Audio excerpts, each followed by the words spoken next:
when we step in and we do those three things, usually that can immediately result in a several $1 million increase in the value of the building.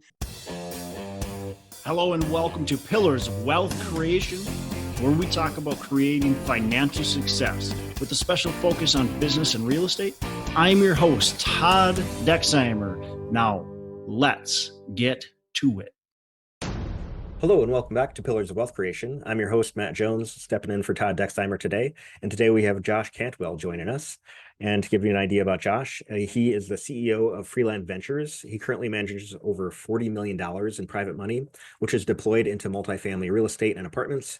He has been involved in over 1,000 wholesale, rehab, rental, foreclosure, and apartment transactions, and currently holds a portfolio of over 3,000 cash flowing apartments. He is the founder and CEO of a variety of successful businesses, including Freeland Ventures and Strategic Real Estate Coach. Well, welcome, Josh. And if you could mind starting by telling us a little bit more about your experience and your background. Sure. Yeah. Thanks for having me on, Matt. I appreciate it. I had Todd on my show not that long ago, so we had a great rapport. I understand he's tied up today, which is great. But no, listen, I think like a lot of people, I fell in love with real estate. I was a financial advisor actually coming out of college, right? So 1997, I got my Series 6, 63, 65 life and health licenses. I was working with clients that were 3 times my age. I was 22, 24, 25 years old. They were 60, 70, 80 years old.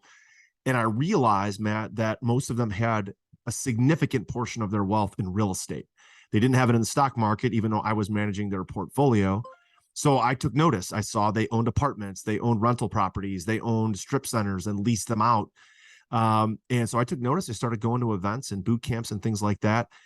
And I'm from Cleveland, Ohio. So about 3 years before the foreclosure crisis of 2008, 9, 10, there was already a foreclosure crisis in Cleveland because there were 10 publicly traded companies that either consolidated or went out of business or went bankrupt. So there were all these houses. There was a vast supply of houses, not enough people to buy them, and a lot of people in foreclosure. So when I started investing in resi, I immediately gravitated toward foreclosures and short sales and things like that. We became an industry expert. We held massive live events. We were doing hundreds of transactions a year. And then I got sick with pancreatic cancer in 2011. And my whole business world was turned upside down. I didn't work for 9 months. And when I came out of that surgery, I realized I had made a lot of mistakes, which we can talk about on the show today. But one of the biggest mistakes is I was not investing for cash flow. I was in the business that had a big income from the business, but the business only worked when everybody showed up and worked the business. I didn't have any passive investments that produced cash flow. So I fell in love with that. I learned my lesson. I got into a fund that produced cash flow and then fell into apartments about 5-6 years ago. And that now is our baby. And that's where we spend all of our time. And I'm not, Matt, I'm not a passive owner operator. I am on site at my buildings weekly. I manage the crap out of my property managers, which they don't really like, but it works for me. And we do a lot of heavy construction at our buildings. And so that's ultimately the lesson I think that I've learned along the way is investing for cash flow. It took me a long time to get where I'm at today, but I feel like I finally got it right. So that's a little bit more about where I came from. Well, it's great you're using that experience from like the wholesale and rehabs of smaller units and applying that to the larger scale. Essentially, you're creating cash flow, but you're also forcing appreciation at the same time. So you're getting kind of a double dip, the best of both worlds. Absolutely. If you invested in a bond, like I was a financial advisor, so I sold mutual funds and bonds and all this kind of things, annuities. You invest in a bond historically that would produce, let's say, a 5 or a 5.5% return on a corporate bond. You buy it, and that's all you get, right? That 5.5% return. When you invest in real estate, commercial real estate, or even resi, portfolios, you can get that same kind of cash on cash return. Let's call it a 6 cap, a 6% return, which is relatively low. But let's say you get a 6 or an 8% return. What they don't tell you in that real estate portfolio is that you can also, number one, you can leverage the portfolio. So you put less of your cash into it and you borrow some of the money. So your return actually goes up. Number two, on top of the return, 6, 7, 8% cash on cash return from the cash flow, you also have, as you mentioned, Matt, the forced appreciation. Now you have the equity. So 10 years from now, if I sell the bond, I've only got my principal back, right? The bond's not really going to go up in value. The real estate could substantially go up in value. So that's going to, really jack up my rate of return. The other thing is that if you're a skilled investor, you can find yield or discrepancies in the marketplace where you can buy deals at a discount that by just doing some small light value add, you could immediately increase the value of the real estate. You can't do that with a bond, right? So there's all these things that you could do with real estate that if I'm an active investor or a passive investor, I'm going to want to add real estate to my portfolio because of these different places where I can get yield or I can find arbitrage. Those are big things that allow me to force those values up and increase the returns for us and for all of our investors as well. And what are some of your favorite ways to add value into your real estate?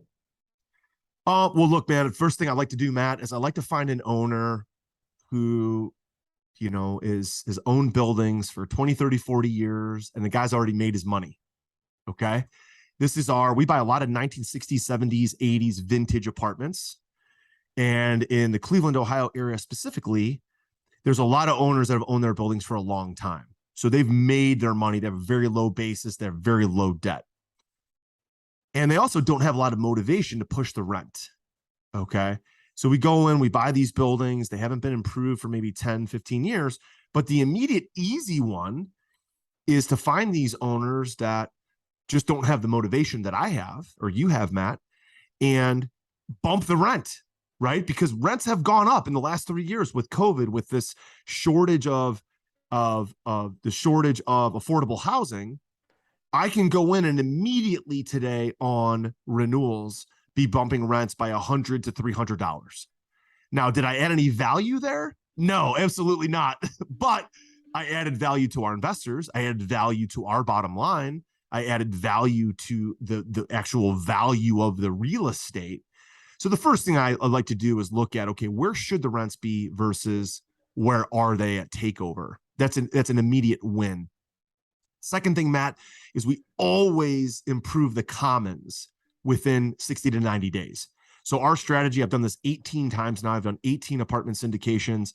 The first thing that we do is improve the commons. Why? Because that's what everybody sees.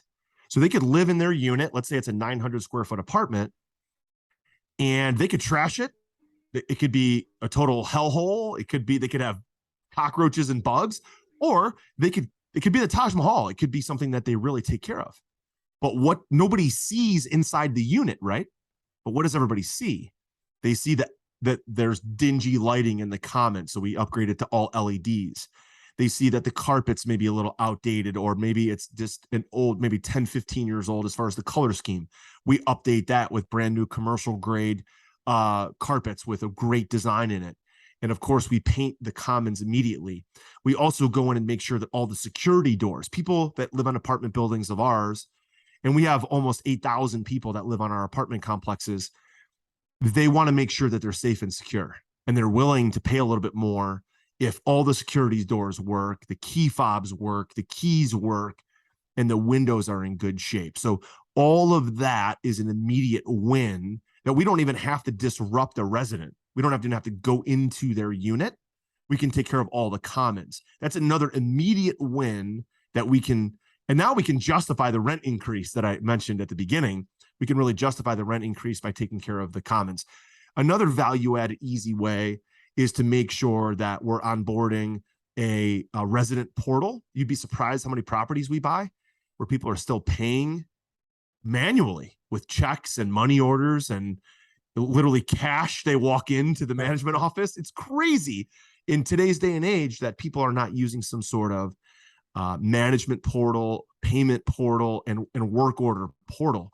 When we step in and we do those three things, usually that can immediately result in a several $1 million increase in the value of the building, and we can knock that stuff out within 90 days. Yeah, excellent. And another way I like to add value, from day one is to reduce the expenses as well. Renegotiate contracts. You mentioned installing LED lighting, reducing the utilities cost. If there's a plumbing leak, you'll fix that right away. Right. That sort of stuff. Low flow toilets. Anything that's going to reduce our energy costs, we do. So low flow toilets, low flow shower heads, we do all that stuff right away. LED lights for sure, mowing faucets, anything that's going to stop leaks. Like water is an investor's enemy, right? Like that's the biggest enemy I have is water. Leaks, plumbing leaks, roof leaks, water. So anything we can do to get rid of that. A matter of fact, we had an owner meeting this morning with one of our property managers, and this one property that we've owned now for about 17 months used to get almost 125 to 150 work orders per month. And most of them were water related. And we track our KPIs. And one of the kind of the big days is the first 10 days of the month. And then my team reports in on the 12th of the month how much money we collected, but also how many vacancies we have, how many kickouts we have, evictions, but also how many work orders did we get in the first 10 days of the month. That same property that used to get 125 to 150 a month only had 3 work orders in the first 10 days of this month. Because again, we went after the water conservation, the toilets, the shower heads, the faucets, and then of course all the LED lighting. So we've reduced our energy cost. We've added value there. But also we've reduced expenses because our maintenance tickets are so low now. So those are all big ones for sure. Awesome. And so throughout these 18 syndications, what has been your role? So I'm the CEO, founded the company. We started out doing a lot of joint ventures because we had a private equity fund and our investors were interested primarily in just writing checks and being limited partners. So I partnered up with my friend Jack Petrick and a few other investors that were already doing apartment syndications. We JV'd on those. So I helped sponsor the loan and raise the equity. And Jack was more of the operator. Over time, we've become the owner, operator, chief cook and chef, cook and bottle washer, whatever you want to call it. And today my role, I have 2 partners. I'm the CEO and majority owner, and I focus on the financials, the underwriting, acquisitions. I look at pro formas all the time where we're at relative to pro forma, and I focus on raising all of our capital, all of our investor relations. My partner, Glenn, he also is a loan sponsor. He helps raise some of the equity because he's got some relationships with a few of our investors, but his swim lane is primarily the construction and value add of the CapEx. And then Tyler, my other partner, again, is sponsoring loans, doesn't really raise money, but he's primarily focused on acquisitions and he's focused on asset management. So he oversees all of our property managers. So we've broken down those 3 tasks into 3 completely separate swim lanes. We all have separate guardrails and we help each other, but each of us knows that that's our responsibility. So I actually have a deal closing. Today's Wednesday. It's closing Friday. We're buying a $6.5 million property. Had to raise about $2 million. I raised all that and was able to raise it in about 60 minutes because of the relationships that I have with investors. Very good. And then do you overraise? Like, do you have a waiting list as well? Oh yeah, no doubt. We got really good at this, Matt, over the years. Like this is, I love this. I geek out on raising money. So we have a really big digital marketing presence. We do 506B and 506C, depending on what we're doing. But I've got relationships now with investors that go back over 10 years. So we do a lot of 506B because we have longstanding relationships with people. But when I sell a deal, okay, or when I do a deal, this is going to peel back the onion a little bit. If I'm raising $5 million, I'll get the whole investor presentation ready and I'll set a date of when I'm going to do a webinar. And then for about 30 days leading up to the webinar, I'll call some of my strategic relationships and some of my newer investors. I'll make sure I have relationships with them. And then I'll show them the deal one-on-one on like a Zoom call. And I'll get those pre-raised, those soft commitments, so that when I go into the webinar for the $5 million raise, I've already got 2 million raised or 2.5 of it soft committed. So then there becomes a feeding frenzy for the other $2 to $3 million. And we always overraise. Matter of fact, on this deal, we needed 2 million. Actually, got commitments for 7 million and had to turn a bunch of people away. And took that other $5 million, and I've promised those people that we'll go find them another deal. Yeah, and it's nice because then you've already got a jump start on that next deal. No doubt. Yeah, big head start. I actually got some stuff that's cooking down in the Columbus, Ohio market, which is about an hour and a half to 2 hours from where I'm at. And we're really bullish on Ohio, especially with the Intel, the chip factory going in, and a lot of the Google stuff and Facebook stuff and the data centers that are going into Columbus and Cincinnati. And so I just went to look at 5 properties in Columbus and Cincinnati last week. We're going to offer on at least 3 of those. The other 2 are kind of too small for us, but we're going to offer on at least 3 of those and hopefully get 1 or 2. And yeah, we'll deploy that 5 million extra, pretty fast. Excellent. And what are some tips that you can give people for analyzing deals right now in today's market? I don't know if a recession is coming or whatnot, but it can be tricky. It seems like the market's starting to soften up. So, what are those tips for analyzing deals? So things are definitely different. I would argue that we're not in a recession. I know that the retraction of GDP growth indicates the typical definition is 2 quarters is a recession. But when you look at job growth, and we've added over 800,000 jobs in the last 2 months. Unemployment is still 3.6%. Income growth is up. The retail expenses and retail core sales is way up. People are returning back to the office. Everyone's back in schools. We are not in a recession other than the typical definition of a recession, which is 2 quarters of negative GDP. What I liken that to, Matt, is that everyone went and bought like everything they could over the last couple of maybe year because of the supply chain problems, and everybody's loaded up on supplies. If you look at construction companies, they're going and using self-storage facilities to overbuy material and shove everything into these Connex boxes and shove everything into self-storage facilities, and they've overbought.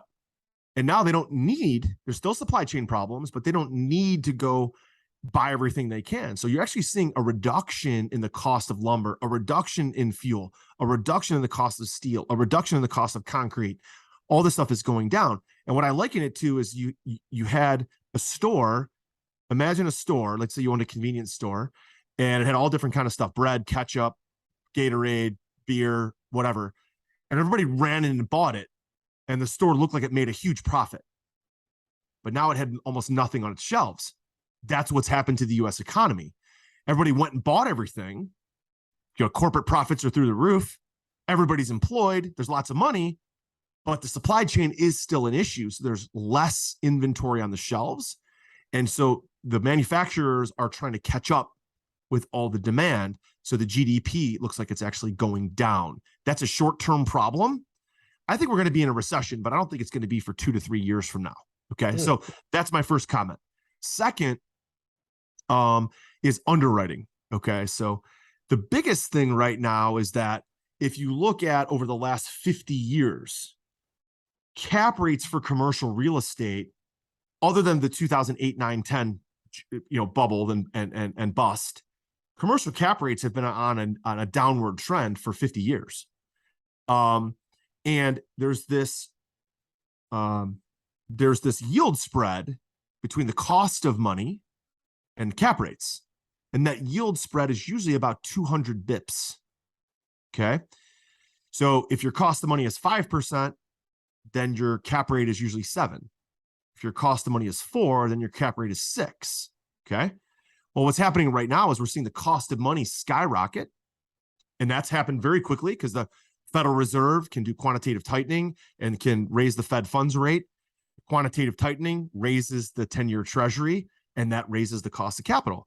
What's happened, though, is that buyers and sellers of commercial real estate, and specifically apartments, that's a much slower change. Everybody's still looking at what was I getting 6 months ago or 9 months ago. So I think my advice to people when they look at underwriting is I think we can still pencil that there's going to be very bullish rent bumps. We have a housing crisis. There's no affordable housing. We're going to continue to see rent increases that are above the historical average. Okay, we can count on that for the next several years, so you can pencil that into your underwrites. Secondly, what moves the 10-year Treasury is not the Fed funds rate. Okay, everybody should understand that. What moves the 10-year Treasury, which impacts long-term real estate financing, is quantitative tightening. If there's less bonds on the street, if the Fed lets them roll off their balance sheet, then there's less bonds in the street to buy. The demand is still there, then the yield goes up. Okay. If the yield goes up, then the cost of capital is going to go up. So I look at the 10-year Treasury every day. So I've got a pencil now that the Treasury is going up, my cost of capital is going up, but cap rates aren't really moving nearly as fast because they lag about 12 to 18 months almost. So what you're going to see is this tightening between cap rates still staying relatively low, but the cost of capital going up. I wouldn't be surprised at some point, Matt, if the cost of capital is 6% and cap rates are still 6% in some markets. That's going to happen. And so I would just advise people to look. The only way you win in commercial real estate, apartments, self-storage, office, retail, is to take the long approach, right? Is this an asset that you want to own 5 and 7 and 10 years from now or forever? That's the approach I take. One of my favorite books is The Infinite Game by Simon Sinek. I take the long approach. I don't want to sell any asset. So if you're in the market of flipping apartment buildings and you're going to trade it every 3 to 5 to 7 years, I think this is a very volatile time to do that. But if you're in the market to buy and hold and then maybe sell when the time is right, I think that's important because right now you're having to pencil for higher debt, cost of debt. You're having to pencil for still relatively low cap rates. You're having to pencil for rent rates that are going way up. And so those are all things that go into our underwrite. But to me, it all levels out if it's an asset that I want to own long-term because the cost of debt is short-term. Cap rates, short-term. The rental income rates, that's all short-term. Do I want to own this piece of real estate for the next 20 years? If I don't want to own that piece of real estate for the long haul, I'm just not going to buy it. I don't even care if it pencils. So do you have an expected hold period? So for us, we tell our investors 10 years. 10 years. We're going to buy it. We're going to do, for us, a fairly high amount of CapEx. So we're typically full turning units. Again, we're buying 60s, 70s, 80s vintage construction. So they haven't really been full hard turned, right? So we're putting in and ripping out the entire unit, the flooring, the cabinets, the bathroom, the kitchen, everything comes out. And we're dropping in $8,000 to $10,000 in a unit. And we're taking rents that could have previously, let's use example, was $800. And now 2 months later, after we buy it, the eviction happens or the move out happens, we renovate it, lease it, and the move in happens, we might be getting $1,200. So a massive $400 rent bump. And then thereafter, we're trying to be relatively conservative, Matt, with maybe a 4% annual increase thereafter. But because we're taking a classic unit to basically brand new construction unit, we're getting massive rent bumps, and then we get organic growth thereafter. Nice. Yeah. I mean, if you're spending $8,000 and you're getting an extra $400 a month, that's a pretty good return on your CapEx. Absolutely. Absolutely. So we've hung our hat on that, Matt, frankly. Like we're an apartment investing company. We have a lot of limited partners, but what makes it all go for us is our construction team. That's why we're focused on investing in our backyard. I'm in Cleveland. We invest in Columbus, Cincinnati, Dayton, anything that's really within a 4-hour drive or less, because our construction crews can travel. To me, that was my lesson from COVID. COVID taught me to invest in my own backyard so that I could have a real pulse on what the hell was going on. Nice. Yeah. I mean, I know there's a lot of, I guess, speculation, some people prefer only investing locally. Some people prefer to just travel to wherever there are, better pastures essentially to graze in. So that's makes sense of why you're focusing on your own backyard and anywhere that your construction crews can travel to. Right.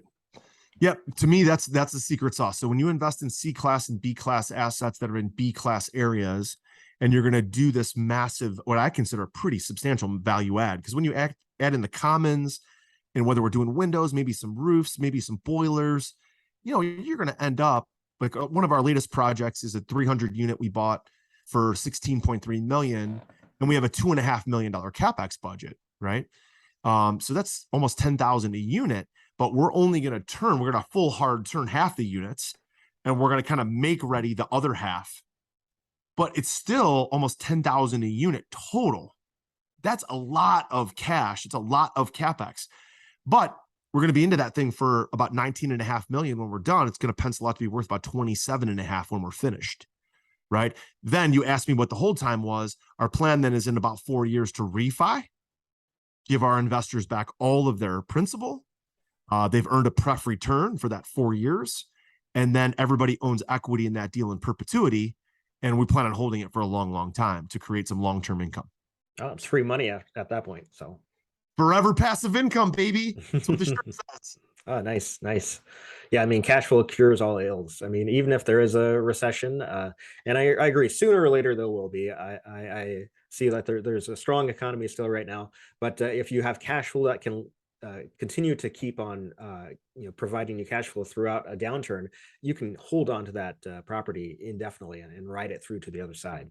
No doubt. I think, and that's, like I said, that's the number one trait, Matt, that I see of really elite entrepreneurs, whether it's in real estate or e-commerce or any business, or, somebody that's an 8 or 9 figure real estate investor like us. They invest for cash flow. And this is the lesson that I learned as when I did the kind of intro at the beginning of the show. This is the mistake I made when I was younger, is I thought I was investing for cash flow by flipping properties, wholesaling properties.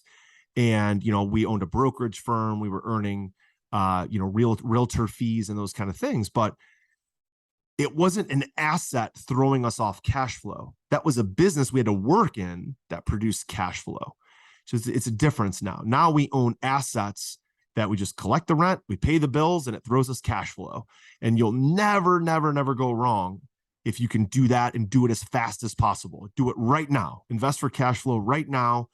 Those are to kind of be one of those people who's a lifestyle investor who can invest for lifestyle, for freedom, for time freedom. That's what I care about, is the time freedom of my life. It's probably what cancer taught me, is to invest for time, not to just make a lot of money. Yeah, I mean, I see wealth as like, how long can you survive without doing any work? If you stop working today and your next paycheck doesn't come and like you get kicked out of your place, well, you're not very wealthy. But if you can stop working today and the cash flow continues on forever, then you're pretty wealthy. No doubt. No doubt. I love it. So what are some mistakes that you've made along the way, and how can our viewers learn from that? Well, look, I think the biggest mistake is what I just mentioned is thinking I was building a business that was producing profit, but it wasn't cash flow, passive cash flow. Let's be clear. Passive cash flow is what Matt and I are really talking about. That's number one. The second thing is, look, when you're building a business, and you're bootstrapping it from the beginning, I realized that I tried to keep my expenses down by hiring a lot of people that had a very low salary or a very low cost to the P&L.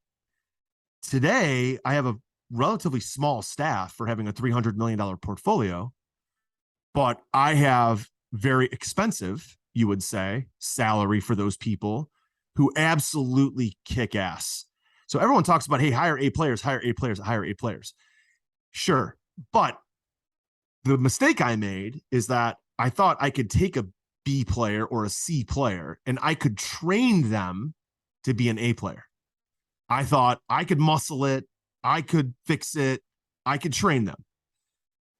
And to me, a C player is almost always going to be a C player. If you really train them really hard, maybe they become a B minus. Okay. So instead, the way I cured that is I said, I'm only going to hire people for a job that already know the job. I don't want to train anybody on my payroll. I don't want to train people for shit. I want them to know the job and how to do the job before I hire them. So when I brought on my VP of construction, Dave, I didn't try to teach Dave how to do commercial construction. He had 35 years of commercial construction experience, and he came with a larger payroll. Okay, so I'm fine with that. But I don't have like the pains I've had in the past, Matt. Like if you're an owner operator, where do you lose money in real estate? is in construction risk. Like a contractor screws you and steals money or steals materials or goes too long or is over time or over budget. So the mistake I made was trying to teach people how to do the job, where the way I corrected that was by hiring and interviewing people that already know how to do the job and do it really well. Give you another example, Matt. I tried to start my own property management company. God, what a disaster that was. And because I thought I could take people who didn't know property management and teach them how to do it. Huge mistake. Instead, now we use third-party managers to do the collections and do the leasing and do the, work orders. And they're good at it. They're already trained on it. They know how to use the software, and they've got infrastructure at their company. So we use fairly large regional property managers. I'm not teaching them how to do that job. They come on day one with the experience. That was another mistake I made.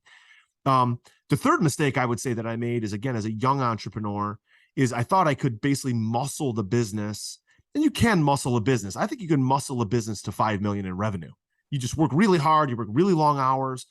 Over time, what you realize is that you have to adopt technology and use that as a weapon in your business. If you're the CEO, you have to be able to see inside your company because numbers never lie.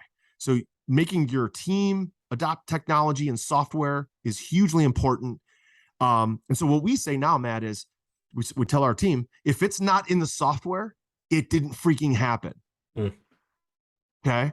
So they have to update our software programs. Either it's at night when they're at home or at the end of their work day. They have to be in our software a minimum of twice a week, making updates to their projects, whether it's cash flow, whether it's property management, whether it's CapEx, whatever it is. If it's not in the software, it didn't happen. Before, I used to rely on conversations, text messages, phone calls, meetings to find out what the hell was going on in our company. Now I just log into the software and it's all there. So those are probably 3 mistakes: cash flow, the people, understanding that A players come with bigger payroll, and technology. Those are 3 mistakes that I've kind of course corrected. And that's what allowed us to build this big portfolio. Oh, I love it. And especially that data, like you can easily analyze the history of how it's been and what you can do to push it to improve it. So with the team, how do you find those A players?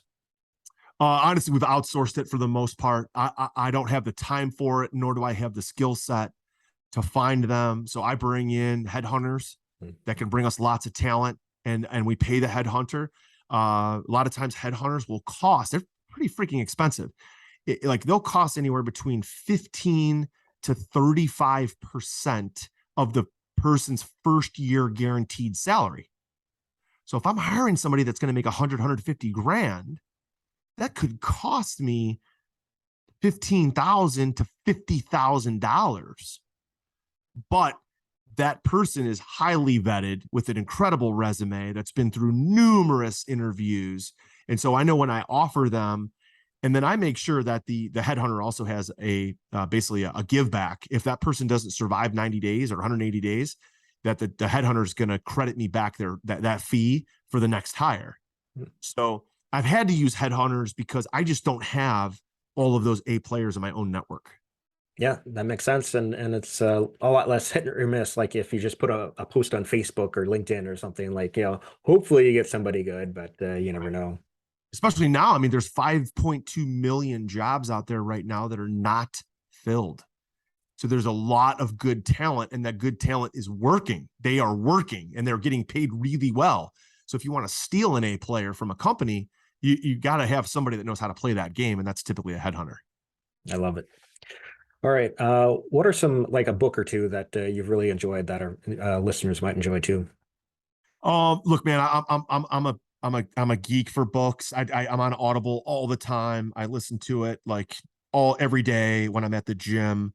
And so I'm just going to give you some recent ones that I really love. Simon Sinek, I think, is an up and comer, big time. I don't think he gets enough play. I don't think he gets enough.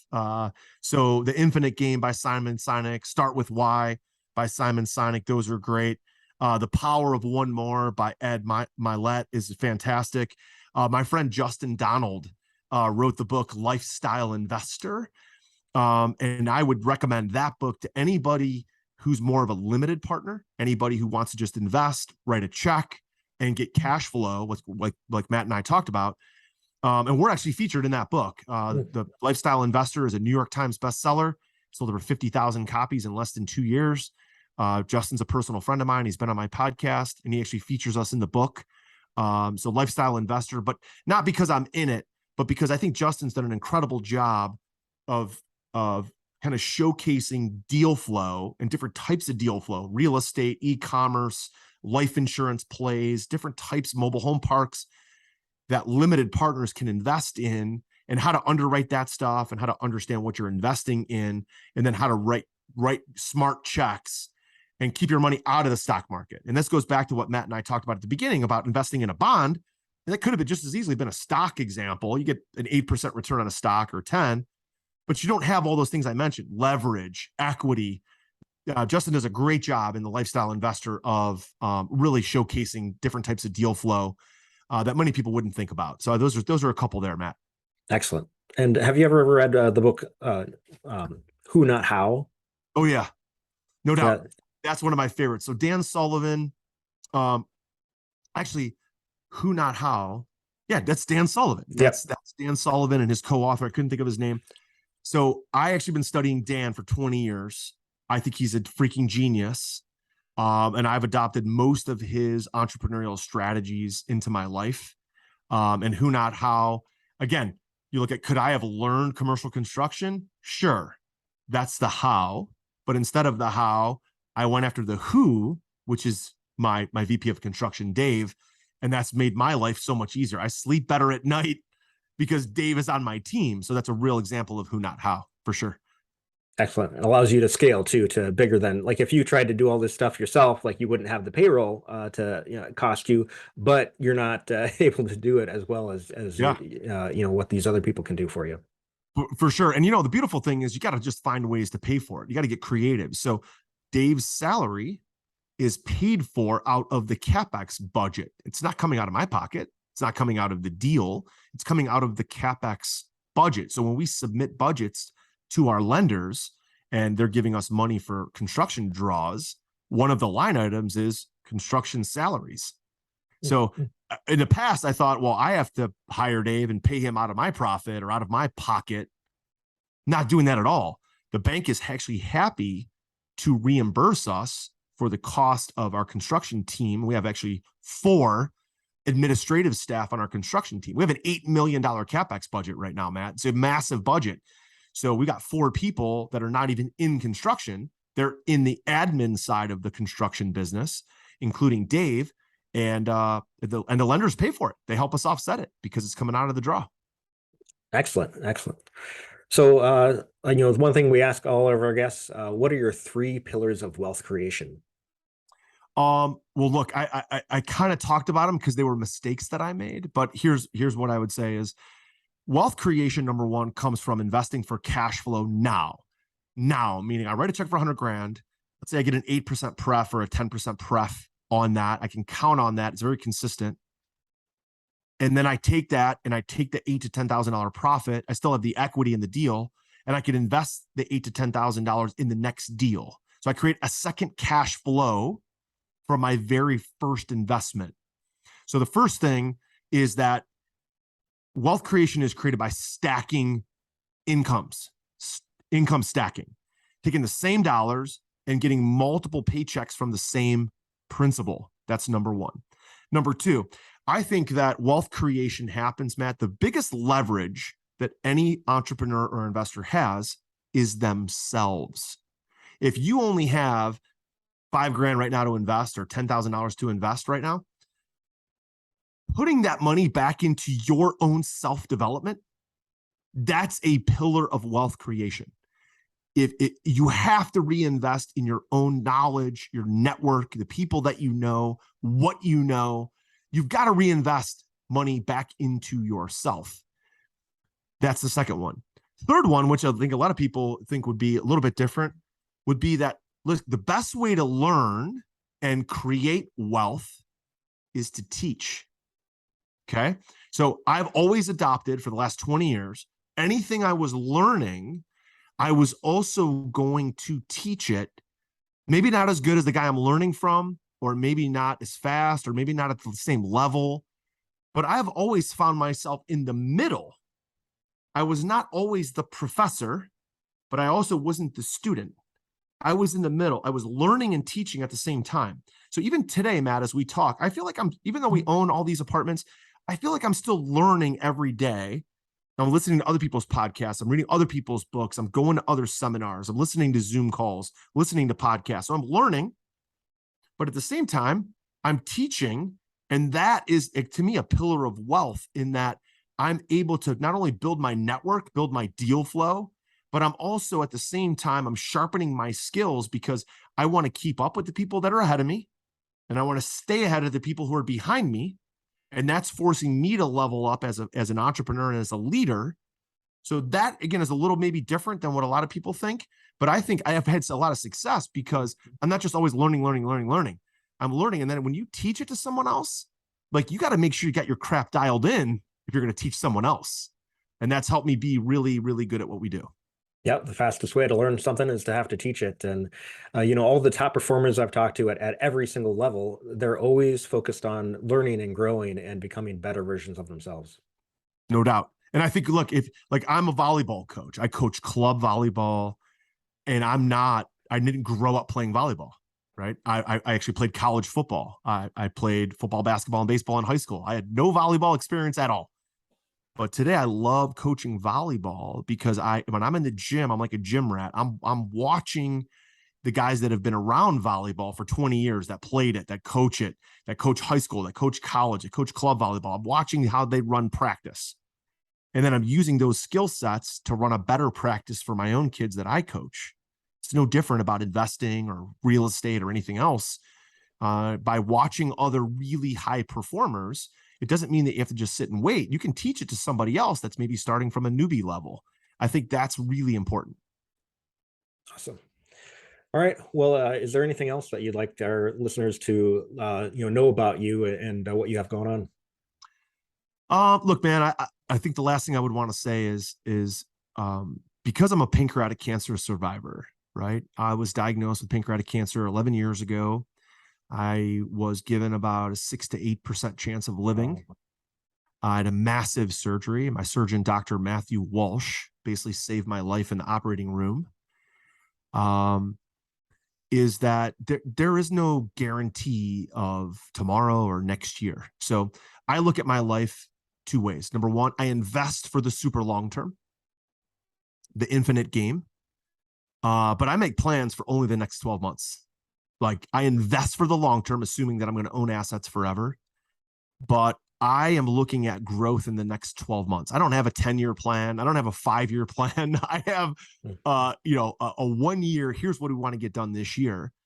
And I think that served me well, Matt, because to know I'm making a purchase today, or I'm investing in a business today, or a real estate asset today that's going to pay me forever.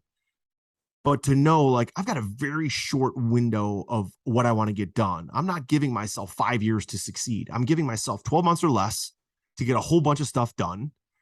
And at the end of every year, at the end of every quarter, we're going to take inventory of what we've gotten done, and we're going to compare that to where we want to be. I think that's very important, to invest for the long term, but to have the sense of urgency for the very, very short term, because we just don't know when our number is going to be called. I'm very lucky. My number almost got called 11 years ago. I was given a second chance, and I think that's crucial to my success today. Well, I'm glad you made it, and those are some powerful words right there. Thanks a lot. I appreciate that. So how can our listeners get in touch with you?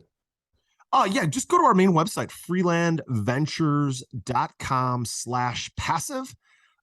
There they can see our portfolio, they can see our deal flow, they can register to be an investor with us if they want.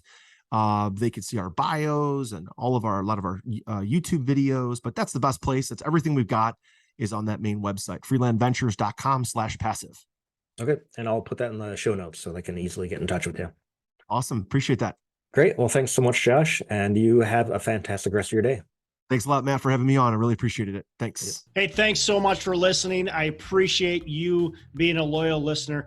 I would love to have you go on to our Facebook page and subscribe, give us a thumbs up, go on to iTunes or wherever you listen and give us a rating and review. Don't forget to subscribe.